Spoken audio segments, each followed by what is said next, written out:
Selamat malam, kembali lagi di acara Savies Selasa Pintar bersama Alan dan Irianti. Oke.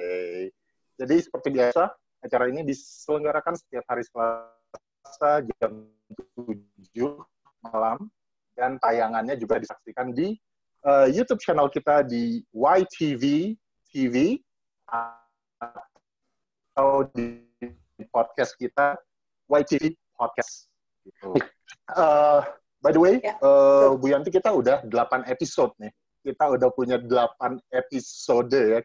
Ini episode ke-8. Dari episode ke-8 kita nih kayaknya belum punya panggilan, Bu, untuk viewers atau listeners kita. Biasanya kan kita harus punya nih, Bu. Panggilan untuk nah, itu dia. Tadinya kan kita kan Selasa Pintar. Tadinya saya mau gimana kalau smart people. Tapi kan smart people udah punya podcast sebelah. Podcast yang followernya jutaan itu. Ini gimana dong? Jangan smart people atau orang pintar. Orang pintar dukun. Atau gini aja, kita serahkan aja buat listeners dan viewers kita. Nanti bisa tulis di komen di YouTube atau di podcast, bisa ditulis nanti di komen, atau bisa juga melalui DM Instagram kita @ytv.id gitu.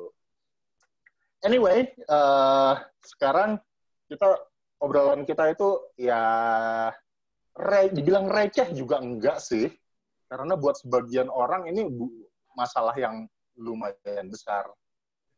Jadi topik kita itu LDR, long distance relationship. Jadi buat orang itu, sebagian besar orang itu ini jadi masalah banget gitu, berhubungan jarak jauh gitu ya, beda kota. Kalau kita kan beda kota atau beda RT deh, itu mah gampang lah ya. Cuma ini kalau udah beda negara atau beda kota gitu, itu udah boros di ongkos, boros di kuota, udah gitu, belum lagi emosi yang nggak kekontrol. Jadi ya begitulah. Jadi topik kita kali ini LDR.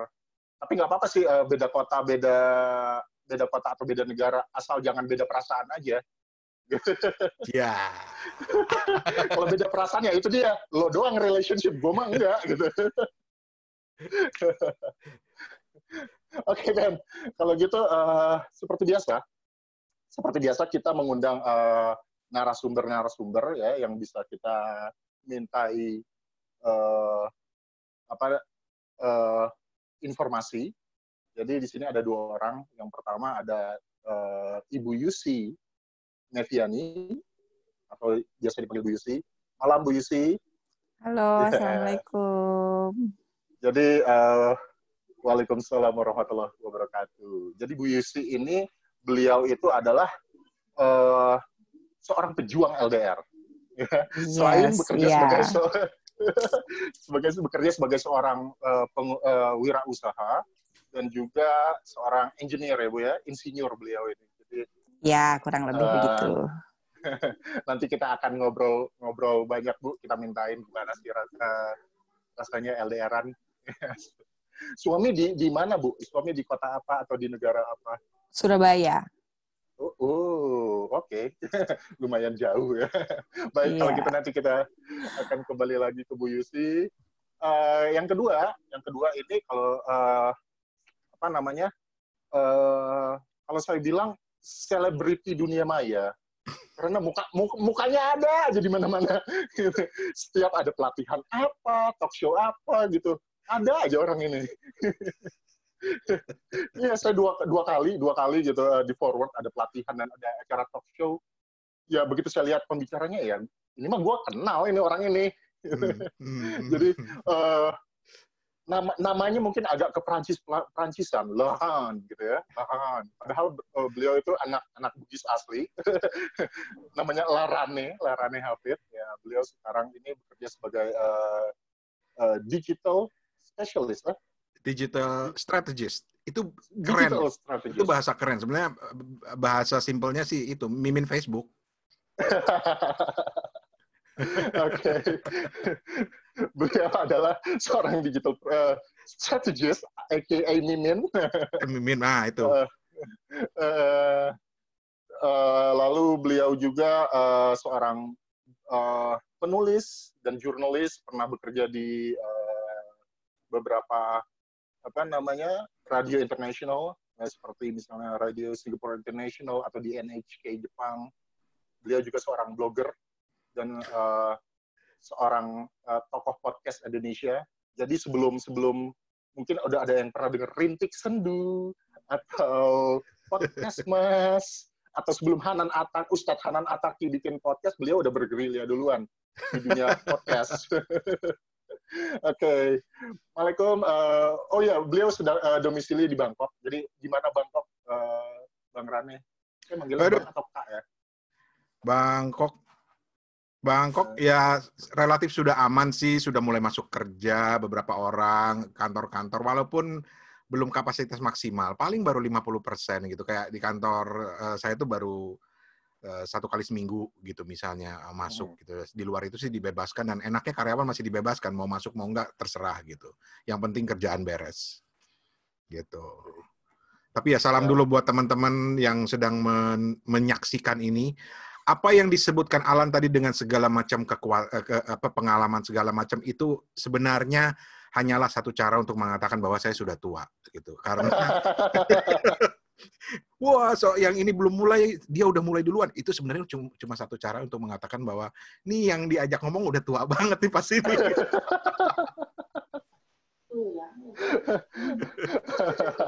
Oke, nanti kita akan balik lagi ke Bang Rane. Dan kita seperti biasa juga kita punya narasumber tetap kita, Ibu Irianti Usman, seorang psikolog, dosen juga di dosen psikologi di Universitas Muhammadiyah Bandung. Beliau juga sebagai psikolog Islam, sedang memperdalam psikologi Islam, dan juga bekerja sebagai certified NLP trainer dan juga life coach. Malam Bu, Assalamualaikum. Oke, baik. Waalaikumsalam warahmatullahi wabarakatuh. Iya. Baik Bu, kalau gitu kita langsung aja ngobrol-ngobrolnya. Pertama, jadi tema kita kan balik lagi ke LDR, long distance relationship. Lu doang relationship. Lo doang relationship. Jangan dong. Oke, beda perasaan itu. Oke, anyway, saya mau pertama ke Bu Yusi dulu nih. Bu Yusi tadi kan sudah sebagai seorang pejuang LDR yang suaminya lumayan jauh dari ujung ke ujung, Jawa Timur dan Jawa Barat gitu. Lumayan. Biasanya udah berapa lama Bu menjalani hubungan jarak jauh ini Bu? Kurang lebih 10 tahun. Wow. Awalnya di Jakarta, Bandung Jakarta. Sekarang mungkin 2 tahun terakhir baru Bandung Surabaya gitu. 2 tahun terakhir Bandung Surabaya. Iya, gitu. Oke. Berarti suami sekarang sedang di Surabaya ya Bu ya? Sedang di Surabaya. Biasanya berapa lama Bu? Ketemu berapa lama biasanya? Kalau waktu Jakarta tuh ya hampir seminggu sekali sih, karena jaraknya dekat ya. Namun kalau di Surabaya ini ya 2 minggu sekali tuh udah paling cepet gitu. Tapi at least sebulan sekali lah. Cuman kemarin waktu corona tuh lumayan tuh 3 bulan sampai 4 bulan nggak ketemu. Apalagi Surabaya zona merah kan. Agak susah nih mau lintas kota gitu kan. Ya udah jadinya long distance aja. Gitu. Tapi dalam artian so far nggak ada masalah Bu, nggak ada masalah ya Bu ya? Nggak ada masalah. Sebenarnya dari awal perkawinan itu kita tinggal bareng ya sebelum punya anak kan. Terus abis udah punya anak, akhirnya saya memutuskan untuk keluar kerja. Plan awalnya kita mau stay di Bandung. Tapi ternyata karir suami tetap mesti balik lagi ke Jakarta. ya sudah dijalani saja gitu. Dan so far sih so good ya, karena komunikasi juga, aduh zaman sekarang mah gampang banget ya. Mau nyari, mau ngapain, tinggal pakai smartphone satu genggaman bisa dapat semua gitu. Dan ya kebetulan karena sayanya juga agak-agak apa ya, mungkin beda dari cewek lain gitu. Ya jadi apa ya, mungkin ada point of view yang lain gitu dari diri saya gitu, bahwa apa ya, saya sih menikahi suami saya, dia orang yang saya anggap cukup mature. Jadi ya masing-masing kan punya responsibilities ya. Jadi ya so far so good, karena kita based on apa, saling percaya gitu. Dan saya bukan perempuan yang apa ya, ngecek handphone segala macam, nggak pernah saya lakukan. Kayaknya harus tuh, Bu. Nggak tertarik juga. Nggak tertarik juga. Oh gitu. Iya. Oke. Tapi kan gini, Bu. Ketika LDR, apalagi ketika sudah berumah tangga, gitu ada fungsi-fungsi tertentu dari suami yang absen gitu, yang nggak ada gitu. Itu gimana, Bu Yusri? Well, apa ya? Nggak tahu ya. Mungkin karena saya sudah mandiri dari awal hidup saya gitu, dari saya muda gitu. Jadi sih sebenarnya nggak ada masalah ya. Nggak ada masalah. Nggak ada masalah sama sekali gitu. Malah kemarin tuh saya ada rencana pindah move ke Surabaya for good. Cuman karena corona jadi plan berubah lagi. Gitu, sebenarnya itu malah bikin saya deg-degan loh ya, to be honest ya. Ketika kita mau satu, karena biasa long distance gitu, masing-masing punya kegiatan gitu, udah dengan rutinitasnya sendiri gitu. Mau move satu kota kok kayaknya kok ada rasa deg-degan ya. Kayak seperti kita tahu kan, di Wuhan kan, di berbagai based on apa news gitu, tingkat perceraian tinggi loh gitu. Oh ya. Iya kan? Iya kan? Gitu. Kebetulan apa ya, saya tahu diri kalau saya ini agak keras kepala, suami saya juga keras kepala gitu. Saya makanya belum nyoba sih, makanya sebenarnya jadi challenge malah. Mungkin kalau orang lain LDR itu challenge ya. Kalau saya kebalik kayaknya. Gitu ya? Kayaknya agak kebalik gitu. Aduh, nanti gimana ya gitu. Iya, tapi bener aneh juga point ya, Bu. of view yang aneh ya. Jadi kadang ketemuan, justru ketika ketemuan dan tinggal bersama justru jadi konflik semakin besar ya dibandingkan LDR gitu ya, Bu, ya, kurang lebih ya. Ya, kadang-kadang begitu ya. Saya juga nggak tahu ya. We'll see lah kayak gimana. Gitu. Konflik yang paling standar deh, Bu, yang paling standar yang sering dihadapi ketika LDR apa sih? Paling nggak angkat telepon misalnya gitu, nggak angkat telepon. Cuman kebetulan ya suami saya lebih ya dibilang cuek, bukan cuek itu sih gitu, tapi lebih kepada suami saya yang kok nggak ngangkat gitu. Kalau aku sih yang nggak ngangkat positive thinking aja, dia lagi kerja, lagi meeting gitu, atau bahkan lagi tidur gitu. Ya udah gitu. Saya percaya sepenuhnya gitu dengan suami saya gitu. Toh ada apapun jadi responsibilities dia dengan Tuhannya gitu. Jadi saya sih nggak pernah ambil pusing ya. Mungkin ini salah satu masukan buat ibu-ibu yang lain yang agak-agak gimana gitu sama LDR ya. No worries lah gitu, masing-masing ada reward-nya dari Tuhan gitu, dari Allah gitu ya. Jadi jangan terlalu, ya malah ya ada teman saya ya, sampai saya sharing sedikit pengalaman teman saya gitu, dia LDR sampai dia nyari ke saya, ada kenalan hacker nggak? Mau apa, ngecek WhatsApp-nya dan sebagainya. Saya bilang, lalu kalau sudah tahu, lo mau ngapain? apa gunanya, apa faedahnya apa manfaatnya buat diri lo sendiri gitu. Apakah dengan mengetahui sesuatu lo jadi bahagia? Enggak kan gitu. Ya. Jadi ya santai aja lah istilahnya, apa ya? Ya santai aja, just go with the flow atau enjoy hidup Anda, hidup saya gitu, positive thinking, that's all. That's the point. Be happy. Luar biasa, berarti bisa dibilang Bu Yusi itu level trust ke suaminya itu udah luar biasa tinggi banget ya Bu ya. Kurang lebih ya, sebenarnya sih pegangan saya sih sebenarnya ya kembali lagi ke apa ya, ke Tuhan gitu ya. Ya pun ada apa-apa ya biarkan ada touch Tuhan gitu, maksudnya Oke. saya tidak pernah khawatir dengan apapun. Wow, keren.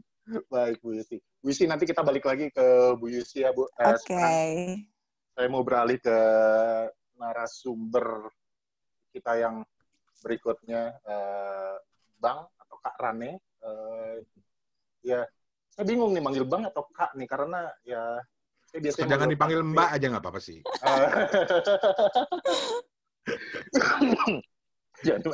Oke, Bang Rane aja lah ya. Oke. Oke, Bang Rane.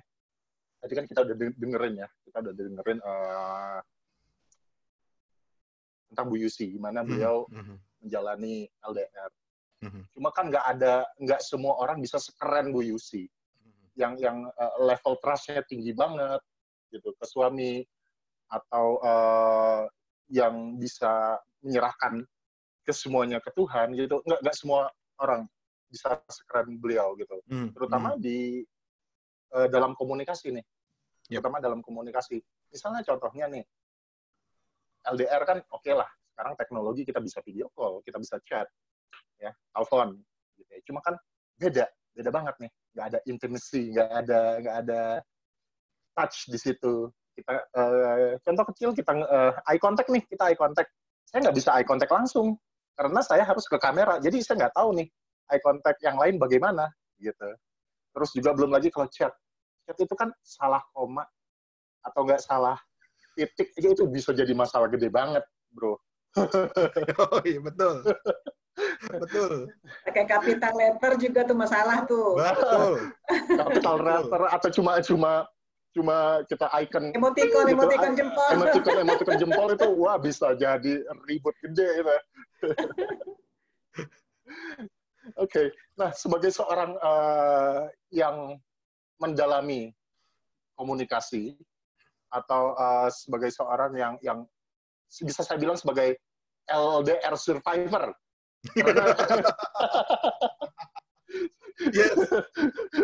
Karena setengah hidupnya itu LDR-an gitu. LDR dengan pasangan, LDR dengan keluarga, orang tua gitu. Nah, ini gimana nih? Terutama di bidang komunikasi? Ya, seperti yang tadi Bu Yusti bilang, trust itu penting gitu loh ya. Tetapi kan tidak semua orang punya level trust yang sedemikian hebatnya itu sampai kalau temannya masih cari hacker, saya bisa tunjukin, Bu. Oke. Kita bikin project kan ya. Kita bikin project, ini bagus ini buat project gitu loh. Tapi sebenarnya itu tadi trust itu, dan gini, saya ngelihatnya begini. LDR itu jadi masalah ketika salah satu dari pasangan itu sangat tergantung kepada pasangannya yang lain. Dan itu seringkali memakai kedok cinta, cuy, gitu loh. Sayang, gitu kan. Harus ketemu tiap hari. Apalagi yang ini LDR-an yang pacaran ya. LDR-an yang pacaran itu kan harus ketemu tiap hari, pengennya ngelihat melulu, gitu kan ya. Pengennya sekedar ngobrol, atau pengennya WhatsApp-an terus, gitu. Pengennya, kalau lagi musim COVID begini adalah apa sih istilahnya, on cam terus gitu kan ya. Itu sebenarnya awal masalahnya di situ gitu loh. Karena saya sih termasuk makanya saya salut banget sama Bu Yusi yang sangat independen gitu. Karena saya termasuk orang yang ketika kita menjalin hubungan dengan orang, mau pacaran, mau menikah, buat saya yang terpenting adalah dua-duanya harus independen. Dua-duanya itu harus punya rasa percaya diri yang tinggi. Karena kan anggapan ini buat saya anggapan kuno bahwa ketika seseorang berhubungan antara pasangan gitu, yang laki-laki memang harusnya di atas, yang perempuan mah harusnya di bawah, harus melindungi begitu kadang-kadang gitu. Betul, tetapi kadang-kadang itu menempatkan si perempuan pada posisi yang sangat lemah. Dan itu yang kadang-kadang menjadi sumber gitu loh. Akibatnya ya pengen mengecek WhatsApp-nya segala macam gitu. Karena dia selalu merasa lemah. Tapi kalau Bu Yusfi tadi kan keren gitu loh. Ya nggak apa-apa, emang kenapa gitu. Selama saya nggak tahu ya nggak apa-apa. Kita kan saling percaya aja. Itu sih prinsipnya. Jadi kalau saya pengalaman LDR, misalnya justru saya berusaha untuk mengurangi interaksi. Gitu. Mengurangi Nggak interaksi. ada.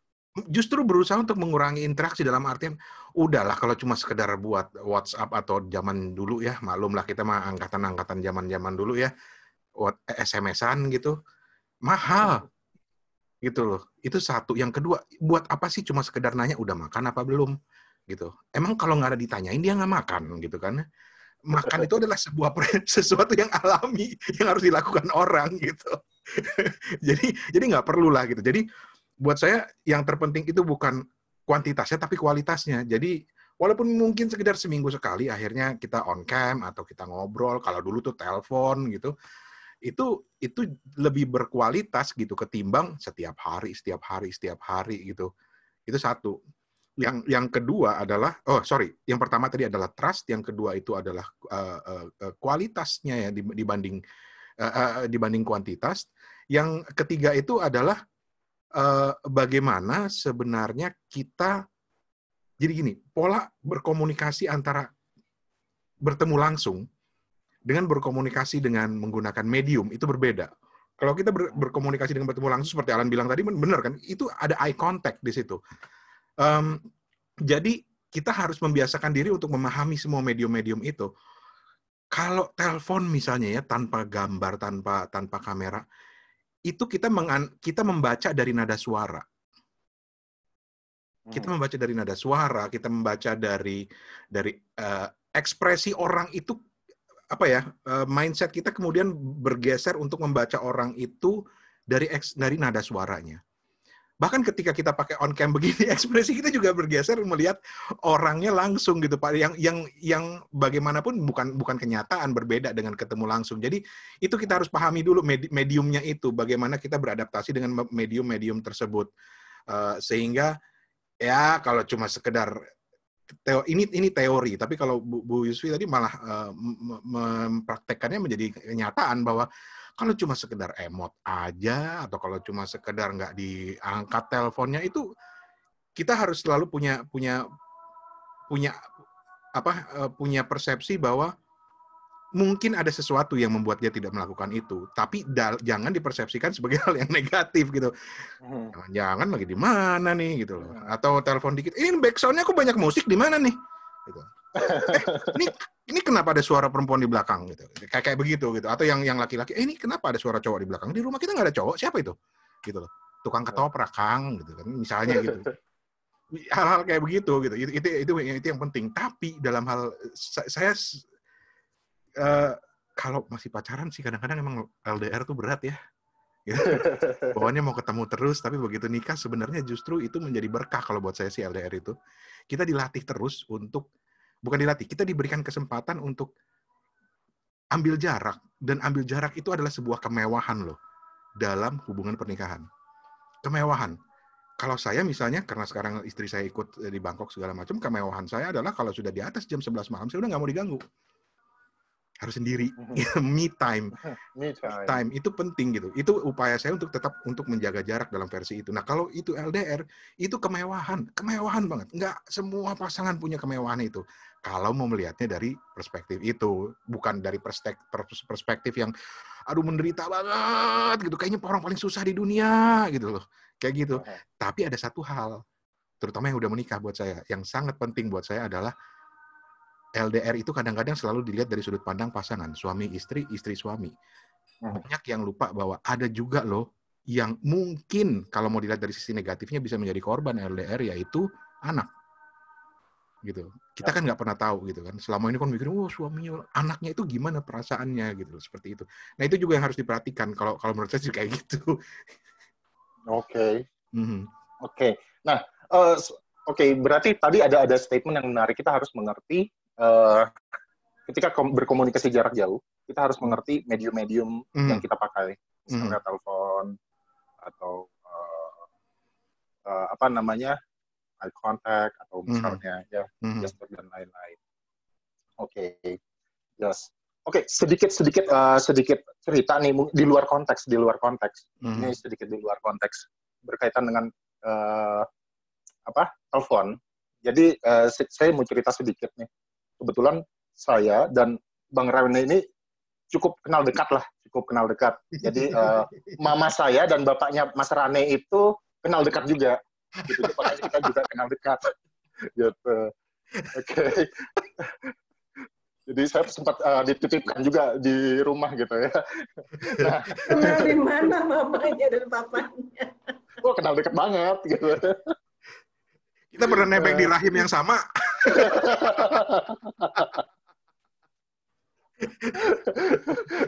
Ya, nah ngomong-ngomong soal tadi telepon.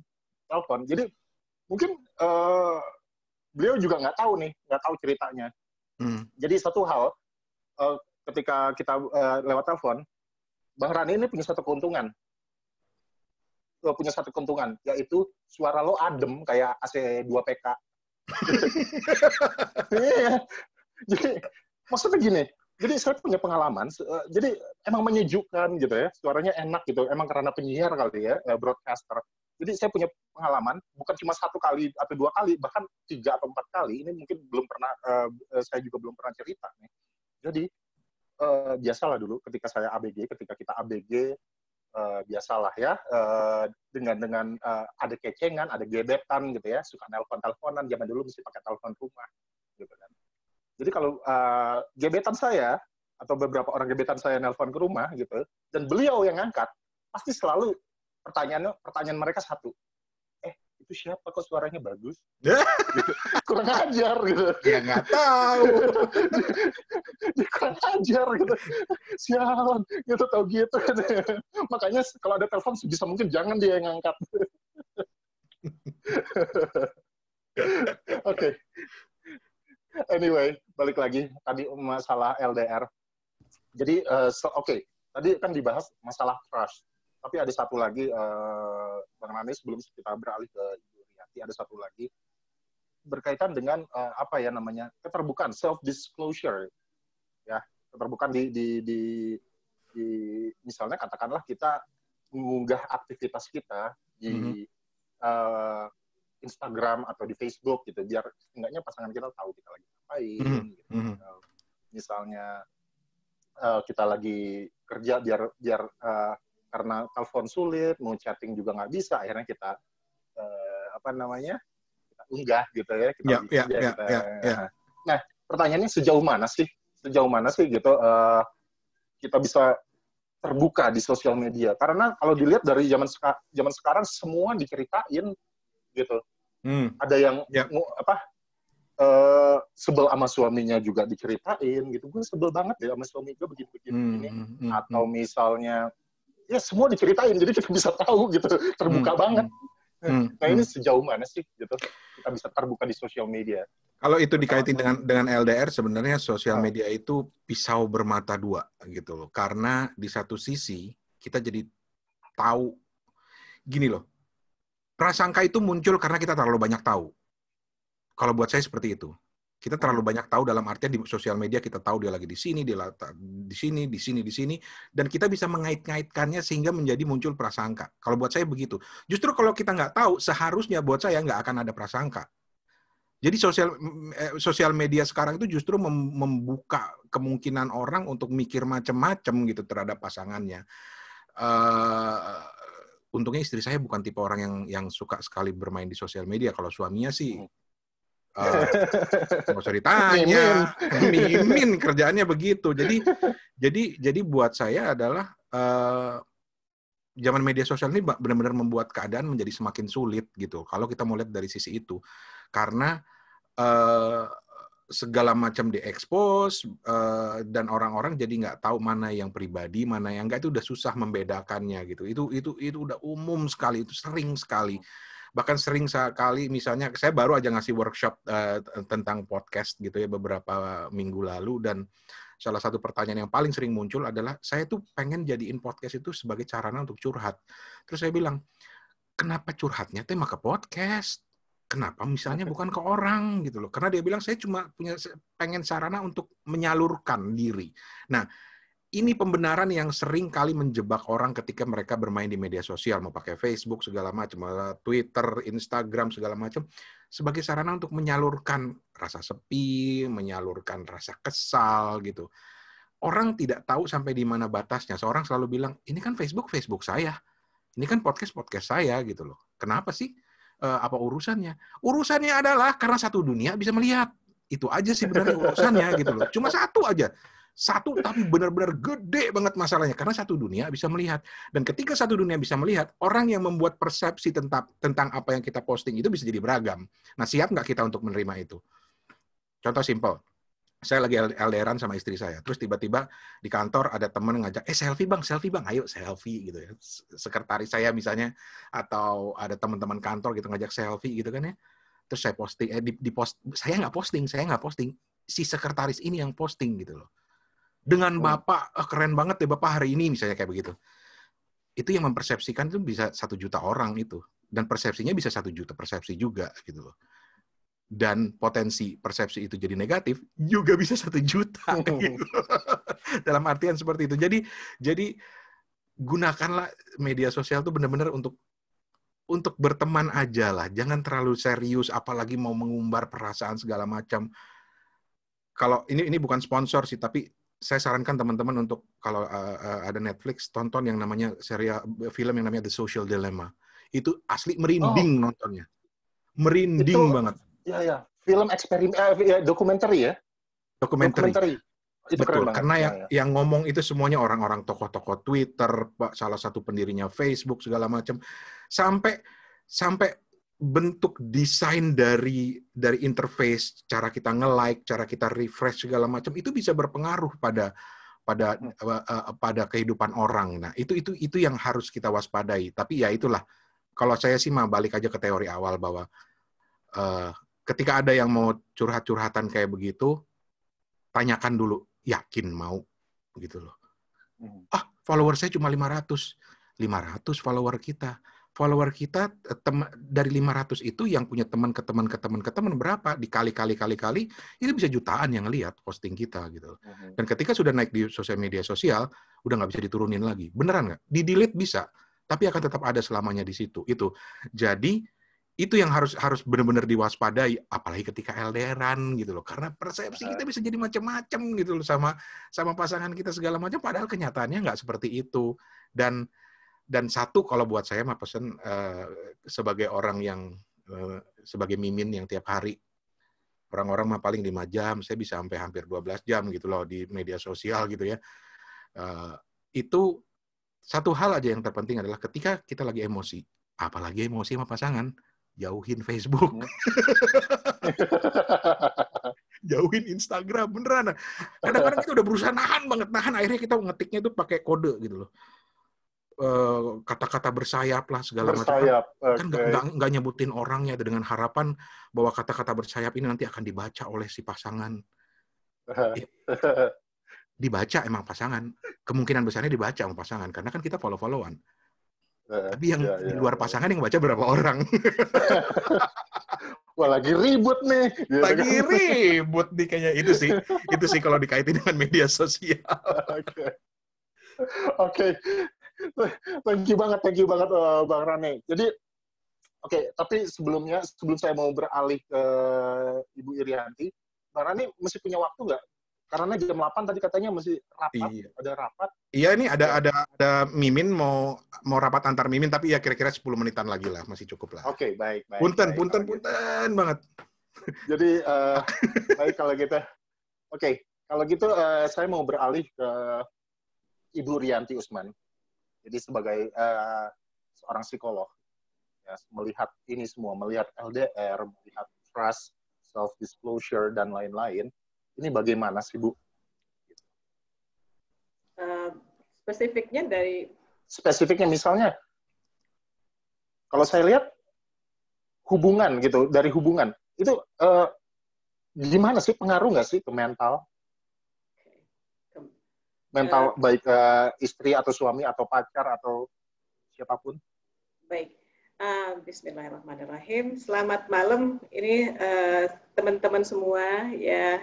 Makasih banget nih Bang Rane sudah menyempatkan untuk hadir. Bu Yusi atau Miss Yusi, ini aku suka pakai Miss Yusi, dan hadirin semua nih yang sudah mantengin dari tadi ya. Oke. Kalau ngomong soal LDR, kita harus bagi dua ya. Ada yang LDR-nya dalam konteks orang pacaran dan LDR dalam konteks suami istri ya. Kita harus bedakan itu. Kalau untuk secara globalnya nggak bisa kita gabung itu berdua. Kayaknya karena esensinya sangat berbeda. Kita ngobrol soal LDR suami istri dulu kali ya. Nah, kalau dalam kompilasi undang-undang perkawinan ya di Indonesia, kita bisa lihat ya bahwa yang namanya pernikahan itu ya adalah suatu ikatan batin ya, ikatan lahir dan batin antara seorang laki-laki dan perempuan yang setuju ya untuk saling bantu, saling dukung, saling mencintai, saling menolong, saling menyenangkan ya, dan memelihara anak-anak bersama-sama. Itu kalau untuk undang-undang perkawinan ya. Nah, kalau dalam Islam dikatakan bahwa tujuan pernikahan itu adalah ikatan antara laki-laki dan perempuan yang setuju untuk membina suatu hubungan yang akan menghasilkan kondisi sakinah ya, atau tenang, tidak bergejolak ya, mawadah penuh rasa cinta, dan warahmah penuh kasih sayang. Oke, nah ini kita harus perhatikan tujuan dari pernikahan itu tadi. Kalau kita mau melihat masalah LDR ya, kalau tujuannya untuk itu, ya maka kita pun punya komitmen, ada hak, dan ya dengan adanya pernikahan itu ada hak dan kewajiban yang akan langsung muncul di situ. Dan kita setuju untuk menerima itu, kita setuju untuk mendapatkan hak kita setuju untuk memberikan kewajiban kita, menjalankan kewajiban kita. Ya, nah kalau dalam bahasa Arab ini menarik banget ya, kalau dalam psikologi lain lagi, tapi dalam bahasa Arab ini menarik sekali kata-kata nikah ini ya, punya makna yang sangat banyak ya. Kalau kita mau melihat ada sekitar 11-an lah maknanya, gila banyak banget gitu kan ya. Kok banyak banget, artinya keluarga ya, keluarga itu memiliki arti banyak sekali ya. Beberapa diantaranya ya, keluarga itu orang yang berkeluarga, orang yang menikah itu ya dimaknai sebagai tawanan ya. Apa maksudnya tawanan gitu ya? Bahwa ini ada suatu lembaga, ya, suatu tempat di mana hati semua orang tertawan di situ, ya. Tertawan ya, hati perempuan tertawan ke hati suaminya, hati suami tertawan pada istrinya dan anak-anaknya, sama dengan begitu ya kira-kira. Tawanan. Yang kedua artinya adalah sebuah arti tawanan lain adalah tawanan bahwa kita bersedia ya, atau buhul ya, buhul rope ya, rope atau buhul, di mana kita bersedia diikat ya oleh lembaga ini. Kita bersedia diikat dan dikenali sebagai bagian dari keluarga ini, bukan lagi single person, bukan lagi single woman, single man gitu ya. Tertawan, terikat. Kemudian ada lagi yang artinya ini keren banget nih, logam yang dileburkan gitu ya. Jadi konteks logam yang dileburkan itu adalah bahasa Arab, ini menarik banget. Yang mereka maksudnya bukan hanya yang berdua yang menikah, tapi dua keluarga besar yang dileburkan menjadi satu. Ya, jadi melibatkan keluarga besar juga nih gitu kan ya. Jadi tawanan, apalagi kemudian ada lagi maknanya pencari nafkah ya. Jadi salah satu dari orang ini sudah setuju untuk menjadi orang yang memprovide. Oke. Nah, dalam Islam dikatakan yang memprovide adalah laki-laki gitu ya. Disarankan laki-laki supaya marwahnya atau harga dirinya tetap di atas. Kemudian ada lagi makna yang dikatakan benteng. Benteng ya. Artinya semua orang yang ada di sini dibentengi oleh rumah tangga ini. Ya, ada bentengnya. Jadi jangan coba-coba mendekat ya. Ini udah nggak single lagi nih. Ini cowok udah nggak single lagi, ini cewek udah nggak single lagi. Jadi ada sekitar 11 makna yang nggak mungkin kita uraikan satu persatu yang mengartikan bahwa this person is no longer a single person, not free. Ini lawannya jadi ditalak nanti ya, nikah dan talak ya. Kalau nikah ditawan, diikat gitu ya. Kalau talak artinya dilepaskan ikatannya, di-free-kan ya, dibebaskan. Nah, ini yang harus kita ingat ya, perbedaan antara orang yang menikah dengan orang yang tidak menikah. Ya, jadi lahir batin kita tertawan, kemudian nanti kalau sudah bercerai barulah dilepaskan tawanan itu, melepaskan diri dari tawanan, itu artinya talak. Ya, nah di Ar-Rum ayat 21 dikatakan bahwa apa yang namanya kami ciptakan kamu berpasang-pasangan supaya kamu cenderung hatimu kepadanya. Itu kan dalam Islam ya, supaya kita emang manusia itu fitrahnya hidup berpasangan, ya. Nah, dalam research yang diadakan di Amerika juga menarik sekali ya, dicoba di research tingkat kebahagiaan ya, tingkat kebahagiaan pasangan yang kumpul kebo dengan pasangan yang menikah. Ternyata yang menikah dengan stabil ini jauh lebih bahagia, lebih enak hidupnya gitu daripada yang kumpul kebo ya. Padahal free banget tuh sebenarnya. Oke. Nah, ini menarik. Kemudian kita juga harus melihat kenyataan di Indonesia sekarang ya. Menarik sekali untuk diketahui bahwa setiap tahunnya ya jumlah angka perceraian di Indonesia meningkat sampai 100.000 setiap tahunnya ya, mulai dari 2013 sampai sekarang ya, sampai 2019 meningkat sampai 100.000 per tahun. Jadi rata-rata 2,5 juta perceraian per tahun di seluruh Indonesia, dan kebanyakan itu diminta oleh istri. Oke. Nah, kenapa diminta oleh istri ya? Kebanyakan karena perselingkuhan, kemudian KDRT, kemudian masalah ekonomi, oke? Nah, baik. Nah, sekarang kita coba hubungan dengan LDR apa dong? Hubungan dengan LDR ya. Nah, ini research lagi mengatakan bahwa ya pasangan yang LDR itu seperti pasangan yang meletakkan masa depan pernikahannya itu kalau nggak ada niat untuk menghentikan LDR itu someday somehow gitu ya, sama dengan meletakkan keadaan itu di ujung tanduk gitu, siap-siap untuk suatu saat nanti akan amblas juga gitu loh. Kalau nggak ada niat untuk someday we have to stop this someday somehow gitu ya, nggak ada usaha untuk menghentikan. Nah, jadi kalau menarik banget apa yang dikatakan Bu Yusi, dikatakan Bang Rane, itu keren-keren semua dan itu benar ya, itu terjadi dalam kenyataan. Banyak sekali orang yang memilih untuk udahlah gue nggak nyaman ikut suami, atau suami mengatakan istri nggak usah ikut aja, nggak nyaman di sini sama gue, tempatnya nggak enak, kontrakan segala macam lah gitu ya, di sana aja lebih enak sama mertua atau gimana, ya terserah lah ya. For whatever reason, LDR itu sekarang sedang marak-maraknya ya, karena dengan alasan bahwa yang namanya teknologi bisa menggantikan ya apa yang seharusnya hak dan kewajiban yang harus diberikan itu ya. Kita ingat ya, hak dan kewajiban suami istri itu kalau orang Islam ada hak dan kewajibannya, kalau secara negara ada hak dan kewajibannya, apapun agamanya di Indonesia. Nah, kemudian kalau kita lihat dari apakah mereka akan lebih bahagia LDR, apa bisakah berbahagia yang sebenarnya yang paripurna dengan LDR, tergantung pada tujuan dari pernikahan itu sendiri. Kalau tujuannya untuk mencapai sakinah mawaddah warahmah yang tadi, atau mencapai tujuan dari pernikahan menurut negara, yaitu untuk ada yang memberikan saling kasih sayang, saling membantu, ikatan lahir batin, kemudian saling menjaga anak bareng-bareng gitu. Nah, itu akan susah terjadi itu, ya, akan susah terjadi. Apalagi yang disebut dengan kebutuhan biologis. Barangkali kalau banyak yang bilang itu bisa disiasati lah gitu ya. Kebutuhan biologis bisa, kita kan bisa, ada yang sebut ada yang ada phone sex segala ya, itu bisa lah ya, kita usahakan gimana cara gitu kan. Nah itu bisa ya, dan dari itu bisa menghasilkan rasa senang, benar ya. Secara neurologi diakui bahwa melakukan phone sex antara suami istri bisa menghasilkan tingkat kepuasan yang tinggi juga gitu ya. Nah tapi bedanya ini jelas sekali. Hormon yang akan dihasilkan dari kegiatan itu beda sekali dengan hormon yang dihasilkan kalau melakukannya langsung ya.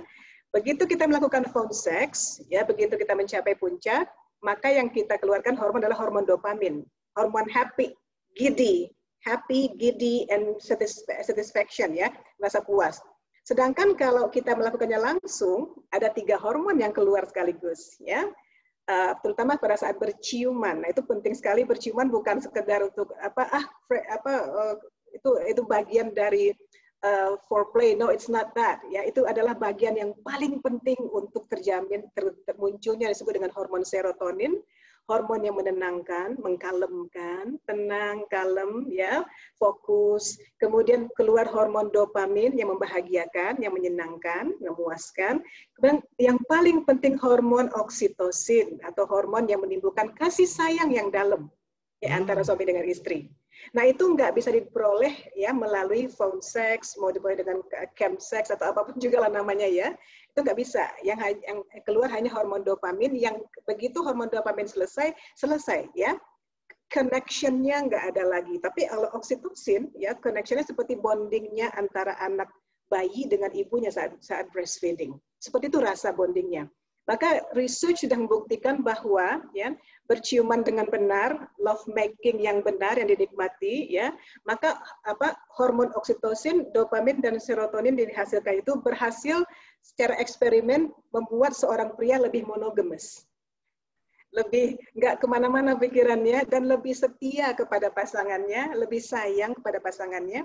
Ini mulai sekarang nih French kiss lebih sering lagi nih. Ya, jadi nah, kalau kita gabungkan antara neurologi tadi dengan apa yang dikatakan oleh tujuan perkawinan secara negara dan secara Islam, maka kita lihat hubungan yang sangat jelas sekali, ya. Sakinah, mawaddah, warahmah itu memberikan rasa tenang, mencintai dan menyayangi itu muncul dari hadirnya 3 hormon tadi yang memang sudah di-set up oleh Yang Maha Pencipta seperti itu. Hormon itu harus muncul bersamaan. Kalau cuma salah satu dari mereka, nah itu dia dengan LDR ya. Kemungkinan dari munculnya hormon itu akan sedikit gitu ya, lebih less. Saya ingat banget itu ya, kayaknya Pak Alan juga tahu tuh, pernah kita ngobrol di kantor soal research Daniel Goleman, enggak Bapak? Fokus. Ya, fokus. Ya. Research Daniel Goleman tentang fokus mengatakan kita bisa berkonsentrasi dengan sangat baik ya dengan 3 hal katanya dari research yang dia lakukan dengan para psikiater, para psikolog dan sosiolog ya, ada kolaborasi di researchnya. Menarik sekali.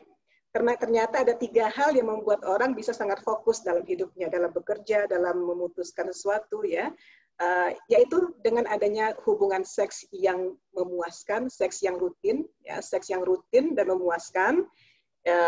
Kemudian adanya meditasi, sering bermeditasi, kemudian sering berwandering, just wander, bukan bersepeda motor jalan-jalan nggak gitu, bukan bermobil jalan nggak gitu, atau main video atau sosmed nggak begitu, karena ternyata menyenangkan diri dengan sosmed tidak mengeluarkan hormon fokus yang dibutuhkan. Yang dimaksud dalam misalnya jalan-jalan di hutan, jalan-jalan di taman, di kebun, cuman wandering aja, nggak ngapa-ngapain, nggak ada harus mengontrol mobil, nggak harus mengontrol motor, nggak gitu. Nah, jadi seks adalah bagian yang terpenting ternyata ya. Dari 3 itu, menurut Daniel Goleman, research-nya mengatakan seks yang memuaskan dan rutin ya betul-betul menjamin level konsentrasi yang jauh lebih tinggi daripada yang 2 yang lainnya. Nah, makanya kalau kita bilang, aduh Nabi Muhammad di hadisnya kok masalah seks spesifik banget sih gitu kan, masalah hubungan suami istri spesifik banget. Pertama-tama kamu bikin seneng dulu hatinya sepanjang hari, bantuin dia masak, bantuin dia gini, bantuin gitu. Habis dia senang hatinya, kemudian cium keningnya, ya belai-belai rambutnya, kemudian cium mulutnya. Nah, itu Nabi nggak ngerti kenapa dia menasehatkan itu pada kita. Ya, ternyata research membuktikan bahwa hubungan seks tanpa berciuman, ini lucu banget nih, hubungan seks tanpa berciuman pun ternyata kurang efektif menghasilkan ketiga hormon bahagia, hormon senang, dan hormon kasih sayang tadi itu, ya, hormon mengkalemkan itu atau fokus itu, ya, karena tidak ada exchange chemical yang cukup.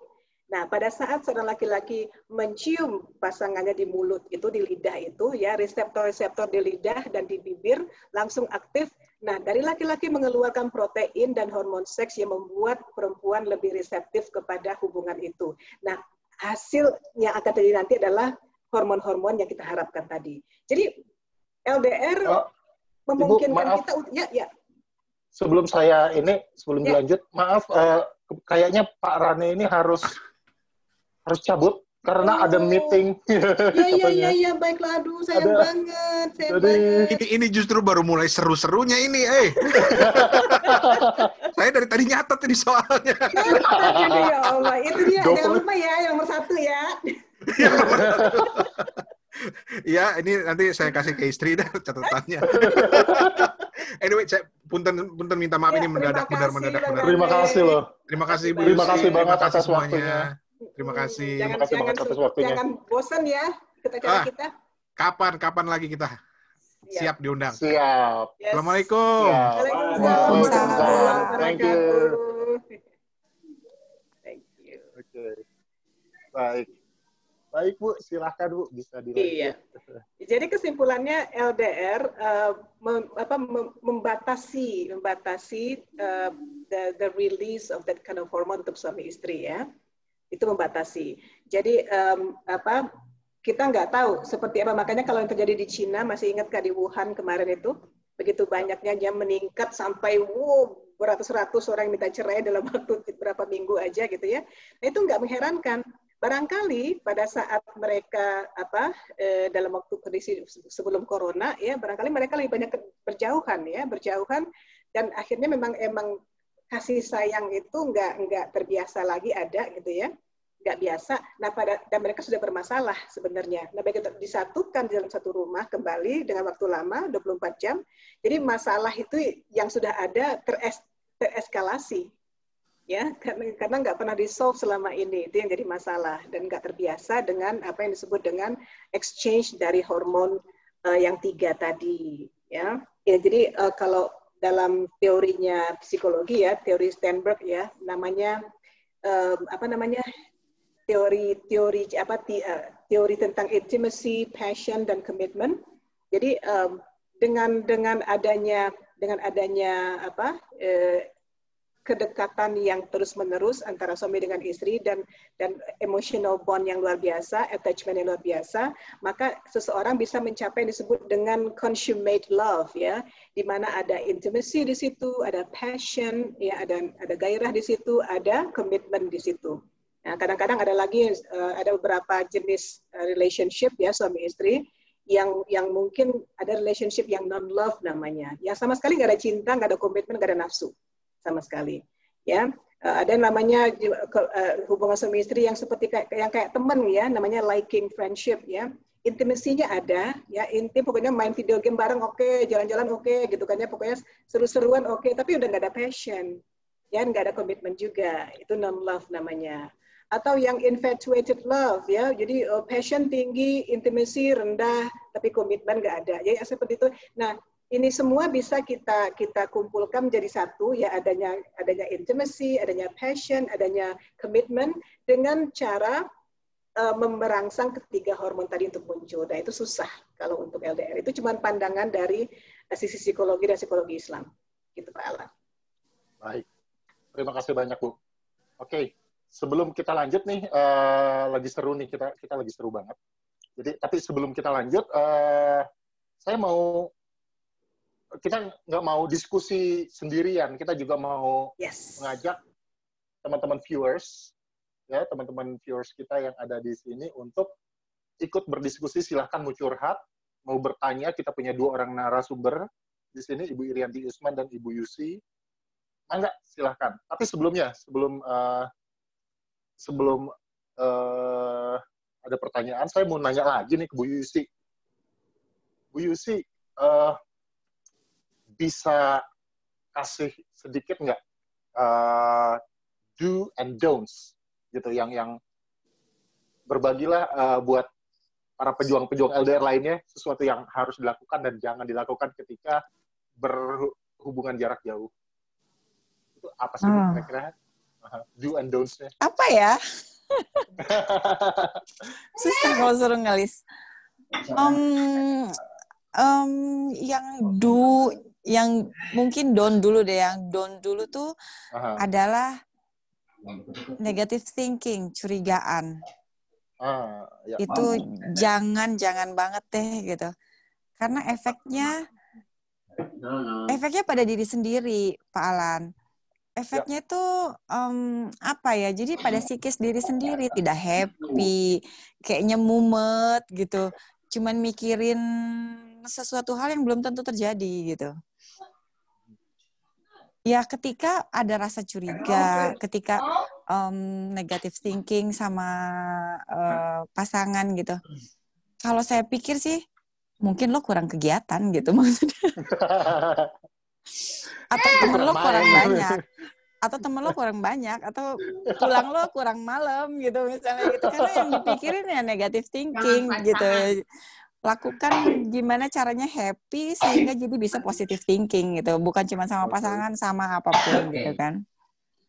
Terus yang dilakukannya, yang do-nya mungkin ya sebenarnya jadi hampir mirip ya. Tetap bukan kontrol ya, tetap kasih perhatian. Apa ya, kadang kayak beliin makanan, kan sekarang gampang kan beliin makanan dari jauh kan, dari kota manapun kan. Misalnya mau makan ya small thing, beliin makanan atau apa ya, tidak komunikasi biasa saja sebetulnya gitu. Tapi tetap memperhatikan small thing yang bisa jadi berarti gitu untuk masing-masing. Itu aja sih, Palan, simple deh kayaknya. Mungkin susah ya, cuman ya harusnya sih simple sih. Gitu. Ya, tapi small things tapi wow bisa menjadi besar gitu Bu. Ya kebayang gitu, kita lagi jauhan tiba-tiba ada makanan datang dari istri kan, itu luar biasa banget gitu. Iya. Small things but really matter. Kan sekarang gampang sih.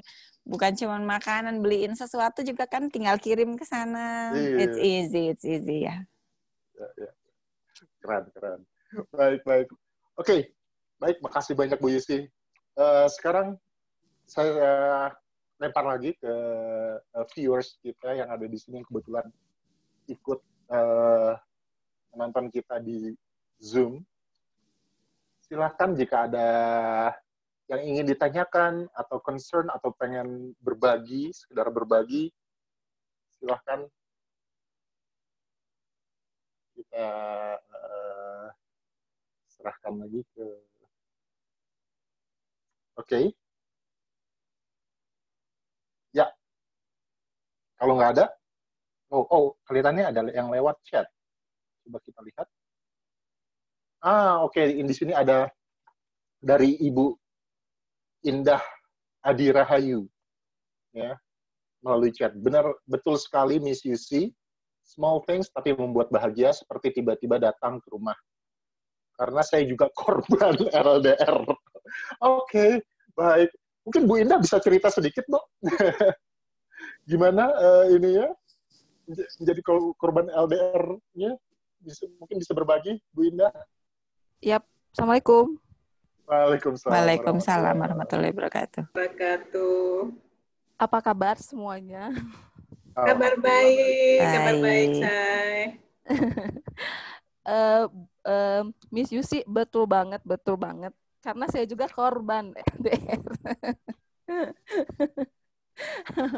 Dan hal-hal yang kecil itu emang benar-benar bikin senang gitu. Salah satunya itu ya kirim makanan atau tiba-tiba tanpa ada pemberitahuan datang begitu loh. Itu small thing but makes me happy.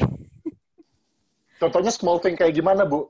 Ya itu tengah malam tiba-tiba datang gitu tanpa ada pemberitahuan. Wow kan, wow. Iya. Terus seperti tadi Pak Rane bilang itu hindari medsos juga itu betul banget. Suami saya itu tidak punya medsos kebetulan. Jadi itu aman. Aman, gak masalah. Jadi tidak ada pikiran yang negatif lah gitu. Aktivitas saya juga tidak terlalu dikontrol dan sebagainya. Yang penting percaya gitu aja sih. Baik. Intinya itu ya, percaya. Percaya, ya benar sekali, Bu. Benar sekali, Bu. Trust. Yes. Makasih banyak Bu Indah atas sharingnya. Sama-sama. Oke. Baik, mungkin ada pertanyaan lagi atau sharing lagi dari viewers atau dari yang hadir di sini. Tapi Saya mau ke Bu Yanti, Bu. Di situ ada Pak Dudung nggak, Bu? Ada nih. Suami. Itu saya sempat salut itu. Ini juga LDR survivor, salah satu LDR survivor. Jadi yang kadang hanya datang beberapa jam, terus balik lagi ke Jakarta. Itu luar biasa sekali. Stamina keren. Nah, ada nih sini nih. Saya sudah lulus. Udah lulus katanya. Luar biasa sekali. Oke. Jadi memang itu udah lebih, Pak. Kita memang LDR ya. Kita ketemu cuman sekali seminggu ya, 2 hari dalam seminggu. Nah, ini benar kata Bu Yusi tadi ya, kepercayaan adalah kuncinya sebenarnya. Tapi itu dia yang harus diperhatikan ya dari pasangan yang ingin memutuskan LDR ini, pastikan dulu kita memang orang yang patut dipercaya gitu. Ya, kalau pernah ada hal-hal yang membuat pasangan nggak percaya sebelumnya, ini akan sulit LDR ini, akan sulit ya, akan selalu mengundang masalah. Nah, kemudian untuk yang tadi Bu Yusi katakan itu betul sekali ya. Kalau kita mencoba untuk melakukan hubungan yang LDR seperti ini, usahakan banget ada waktu-waktu kita, misalnya kayak Miss Indah tadi ya, suami tiba-tiba datang aja gitu kan. Nah, ini penting sekali. Yang menyedihkan kalau seandainya ya ada satu research, satu tesis yang menarik sekali dari UIN ya. Dia meneliti 10 orang istri perwira TNI, yang kadang-kadang tinggal setahun, kadang-kadang 2 tahun gitu ya. Dan mereka melaporkan bahwa susah sekali untuk suami untuk pulang, bahkan kadang-kadang setahun itu nggak pulang sama sekali gitu ya. Dan ada beberapa di antara mereka yang akhirnya memutuskan ingin bercerai saja karena tidak sanggup dengan hidup yang seperti itu. Nah, jadi beberapa dari mereka memutuskan, ya udah, gue pakai uang sendiri aja, gue ikutin suami gue ke Papua gitu. Jadi sekali sebulan dia ke Papua, nggak apa-apa lah, yang penting ketemu. Nah, itu penting banget terjadi, itu penting sekali terjadi, karena dalam Islam pun, kalau beragama Islam ya, yang boleh itu untuk nggak ketemu sama sekali itu 4 bulan paling lama 4 bulan ya. Nah, kalau memungkinkan, kalau setahun kan kelamaan kalau nggak ketemu sama sekali ya. Kalau memungkinkan memang sekali sebulan lah dikunjungi ya. Nah, dengan suami, dengan Pak Dudung ya, yang menariknya sebenarnya kita nggak ketemunya cuma sebentar ya, karena biasanya setiap hari Kamis saya nyusul ke situ. Kamis nyusul ke situ ya, nanti Jumat pulang bareng-bareng ke Bandung, Jumat Sabtu Minggu di Bandung, kemudian pulang. Nah, seperti itu memang jadi LDR kita nggak sengsara amat lah gitu ya. Lebih sering ketemunya daripada enggaknya sebenarnya. Itu ya. Oke. Baik. Perjuangannya nih ditambahin nih Pak Aren, perjuangannya. Silakan, dari Jakarta silakan. jam 4, kadang-kadang jam 9 baru sampai di Bandung. Jam 3 pagi-pagi harus sudah berangkat lah. Cuma numpang tidur aja. Enak saja, kok dinikmati aja lah. Baik. Luar biasa. Baik. Oke, kembali lagi saya mau menginvite para partisipan yang ada di sini untuk ya mungkin ada yang mau curhat atau mungkin ada yang mau bertanya mengenai topik LDR dan komunikasi jarak jauh. Silahkan langsung di unmute atau bisa juga diketik melalui chat.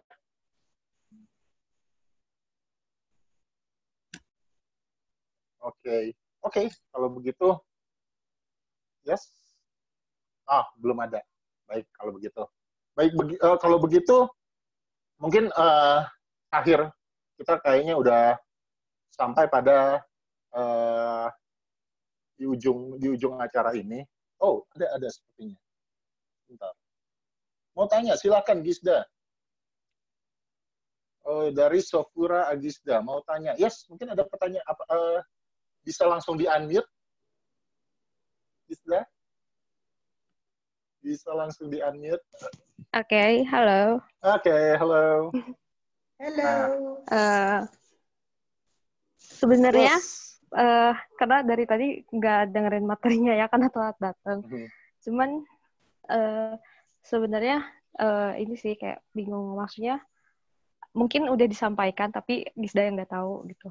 Apakah yang terpenting dari sebuah hubungan itu tuh kan komunikasi gitu ya. Nah terus banyak juga gitu yang kayak misalkan orang yang LDR tuh terhalang banget gitu. Rasanya pasti komunikasi langsung sama komunikasi yang lewat gadget itu tuh pasti rasanya beda gitu. Nah terus kayak yang apa ya, cara mencegah yang namanya salah paham gitu, terutama dalam segi teks gitu. Terus kalau sekarang kita ada kayak orang yang misalkan pakai emoticon gitu, terus ternyata setelah kita chat berapa lama nggak pakai emoticon akhirnya salah paham, padahal kan kita nggak tahu gitu kondisi sebenarnya di lapangan tuh si orangnya itu kayak gimana gitu. Nah itu tuh gimana sih caranya untuk memperbaikinya gitu. Jadi sebelum apa ya istilahnya sebelum terjadi fight gitu atau apa gitu. Terus gimana gitu caranya?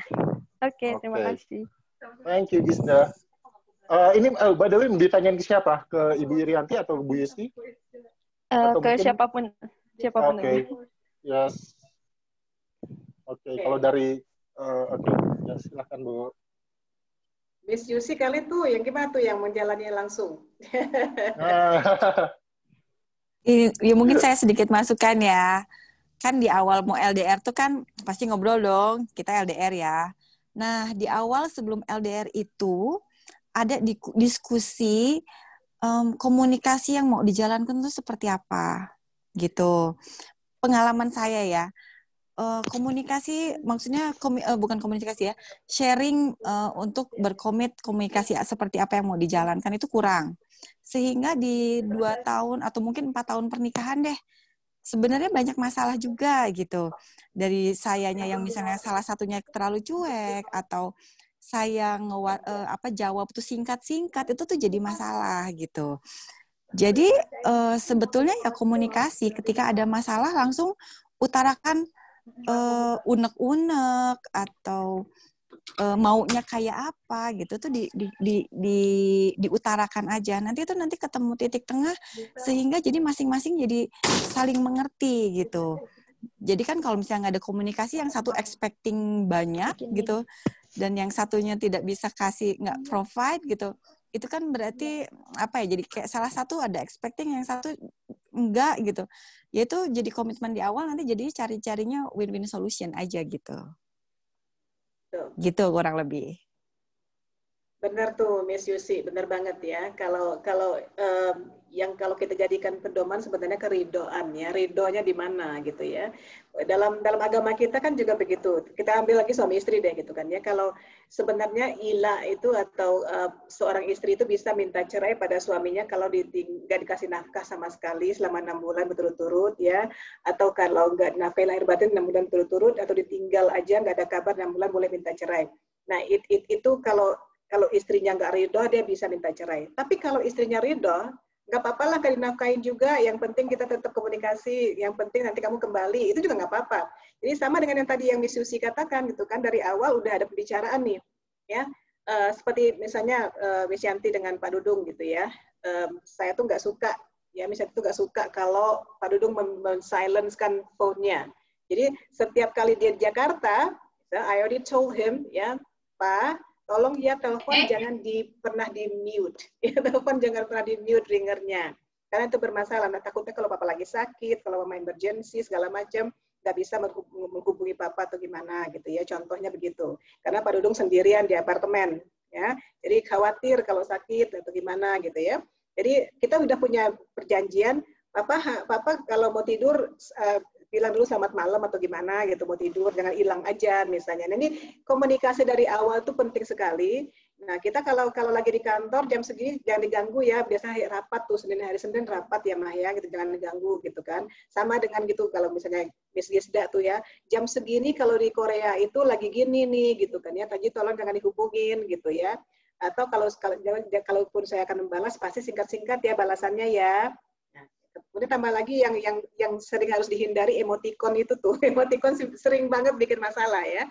Jempol ya atau capital letter gitu kan ya. Nulis pakai huruf besar itu dikira marah lah. dan sebagainya. Jadi yang paling baik adalah dari awal sudah ada perjanjian seperti ini komunikasi kita, seperti katakan oleh Miss Yusi tadi. Itu Miss Kisda. Oke, jadi kalau saya bisa simpulkan, komitmen itu mutlak ya. Kalau dari jawaban Bu Yusi dan Ibu Irianti, komitmen pertama itu komitmen itu Ya, sudah harus sama-sama ridho, harus sama-sama ridho. Ridho. Ya. Terus kedua mungkin ya masing-masing gitu ya bisa menyisihkan sedikit egonya dan berkompromi dengan satu sama lain. Dan juga mungkin untuk merawat hubungan jarak jauh ini satu lagi ya yang terpenting adalah trust ya. Trust, yes. Kita saling percaya, saling percaya kepada satu sama lain. Baik, kalau begitu sepertinya karena sudah terlalu malam juga, jadi sepertinya harus kita akhiri acara diskusi ini. Yes. Jadi buat viewers atau listeners kita yang mungkin ingin tadi sempat tertinggal dan mau melihat lagi atau mendengarkan lagi tayangan kita ini. Jadi tayangan kita bisa dilihat di YouTube channel kita, YTV TV, ya, di YouTube channel, atau bisa juga melalui podcast di Spotify, kita YTV Podcast. Dan untuk informasi-informasi lainnya bisa didapat di Instagram kita, @ytv.id. Oke. Baik, kalau begitu, terima kasih banyak untuk narasumber-narasumber kita. Terima kasih kepada Ibu Irianti, Ibu Yusi. Terima kasih banyak atas waktunya. Dan juga tadi terima kasih juga kepada Pak Rane yang sudah keluar duluan karena ada sesuatu.